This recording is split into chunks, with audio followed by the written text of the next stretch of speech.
All right, so in this video, we want to think about some of the manifest and latent functions of health and medicine in society. Um, the manifest or obvious function of the healthcare system and of medicine more generally is to keep society functioning and operating and keep people healthy and happy. But there's actually a lot of other functions that health and medicine, and particularly that disease and being labeled by the medical community can serve. We're going to look at these briefly in this video. So one is a mechanism of social control, uh, in the sense that sometimes being labeled as possessing an illness attaches stigma to people that denies them access to things in society, that makes people treat them differently. Um, and this is a way of controlling people and their bodies. Um, for a lot of our history, black bodies were seen by the medical institutions, the racist medical institutions, as lesser bodies, and more out of control bodies. And they were kind of seen as pathological in some way, again, meaning like diseased or problematic in some way. Um, the examples of this are really many in our society. For example, obesity is a medical condition. And often people who are obese are treated differently by doctors, um, by people in the store, anyone. Many accounts of people who go to the doctor see the doctor treat them as incompetent, as lazy, as essentially their own problem, even though there are many different causes of obesity. But having that condition and being particularly visibly different causes a stigma or a negative label to be attached to that. And then we control those bodies differently. They're allowed access to fewer things, to fewer people.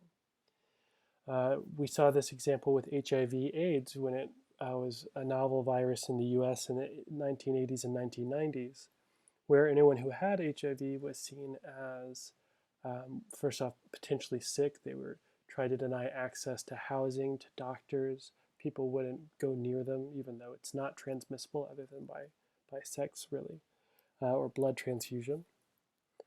Another example many of us might know is HSV1, otherwise known as herpes simplex virus. About 70% of the global population has this virus. Many people don't manifest signs of it. Many people do through things like cold sores. I still remember when my older brother first got his first cold sore. I mean, the man was like in his 30s, and he was like breaking down because he's like, I have herpes. Oh, and we all try to tell him, like, dude, it's chill. Like, a lot of people have it. But still, the idea of saying you have herpes for many people is embarrassing in some way because there's a stigma attached to it. Often those people are seen as loose in some way, as not in control of their bodies, as failing as people in some way. So labeling something a disease or an illness here is a way of controlling people. We need to look no further than something like mental health to see the stigmatization that comes along with this. Someone who is known as depressed is often treated differently by people because they have a mental illness, for example. On the contrary side, though, diseases can also be seen as a kind of legitimizing force in the sense that once it becomes a medical diagnosis, it's a real problem. It's not just someone's attitude or behaviors, or it's not just in their heads.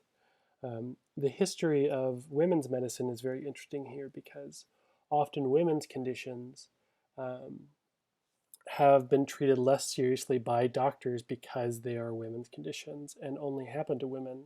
And so many of the largely male doctors never understood what was going on.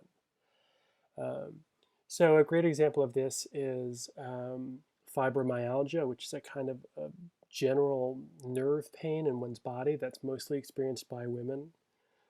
For a long time, doctors didn't have a name for this condition, and many doctors simply said it was all in women's heads. And women had to get together to fight their doctors and say, look, diagnose this. This is real. This isn't something that's just in my head. Postpartum depression, after post-birth depression, is another example of this. It took celebrities and other folks getting the word out and giving a name to this thing that people were feeling.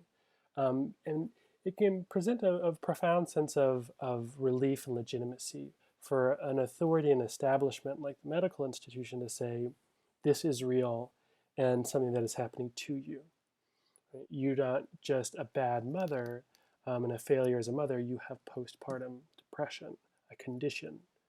Um, and this can be very, again, legitimating for people. People who have anxiety disorder, they're anxious like the rest of us, but it's to such a degree that they cannot function in society because they're so anxious about what might happen, what could happen. And when it becomes dysfunctional, we label it and we say it's anxiety disorder. And again, for those people, it's a way of saying this thing you're going through is real, and confirmed by these official people and institutions. Another great example of this is addiction. So we've talked about the social construction of health. How much phone time is too much? How much phone time is pathological? At what point is being on your phone all the time an addiction, for example? So recently in our society, we've started calling addiction a disease. And part of what this does is it reframes addiction to sex, to booze, to anything as being an individual's failing, an individual unable to moderate or control their behavior. It kind of relabels it and says, no, it's a disease. It's a condition afflicted on them. It's not just an individual kind of issue. It's a legitimate disease. And as we'll look at when we look at medicalization, it can now be treated by doctors. So disease can function as a way of controlling people, attaching stigma to them, but it can also provide a source of institutional kind of legitimacy for people who are suffering.